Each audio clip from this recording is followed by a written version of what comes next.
It's almost the end of 2020, and I think I can say, along with all of us, good riddance.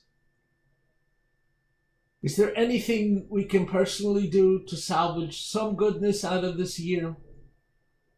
Perhaps we can offer forgiveness.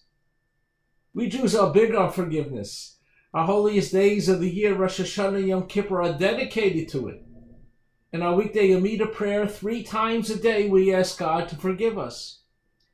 And as our tradition teaches, God does not forgive us from above unless and until we forgive each other down below here on earth. But experience shows that sometimes it's easier said than done. Sometimes forgiving is relatively easy, like forgiving someone who missed an appointment or forgot to call you on your birthday. But what about the forgiving of the big hurts of life, like someone who deceived you or cheated you or abused you, who brought immense suffering to someone you care about? How does one then forgive? At the end of this week's Torah portion, there's a remarkable passage about forgiveness. After the funeral and Shiva observance of their father Jacob, his sons become terrified that their brother Joseph will take revenge upon them for selling him into slavery.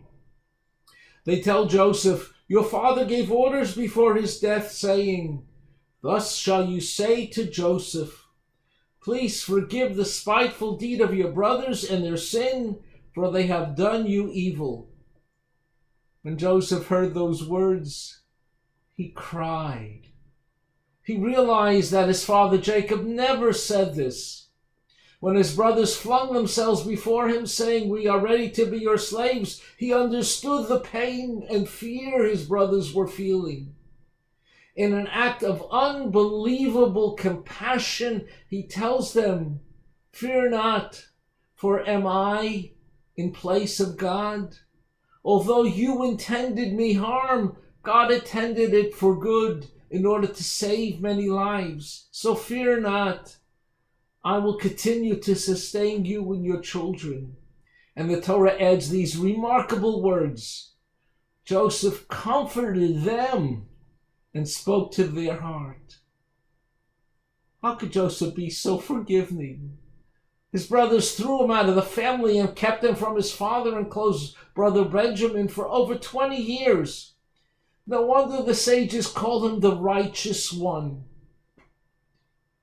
Most of us might be able to muster up the courage to ask for forgiveness for something we did. But how do we respond when someone asks forgiveness of us? Can we forget?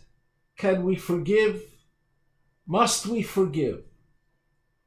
Sometimes we like to nurse our grudges. Oh, it can feel so good to hate. But in the end, it just poisons our souls and consumes us. Do we want to give those who have hurt us that kind of power over us? It's not easy to forgive. I know that. How do you let go of a grudge? How do you find the courage to look beyond your pain into the pain of the one who has hurt you? It's easier said than done.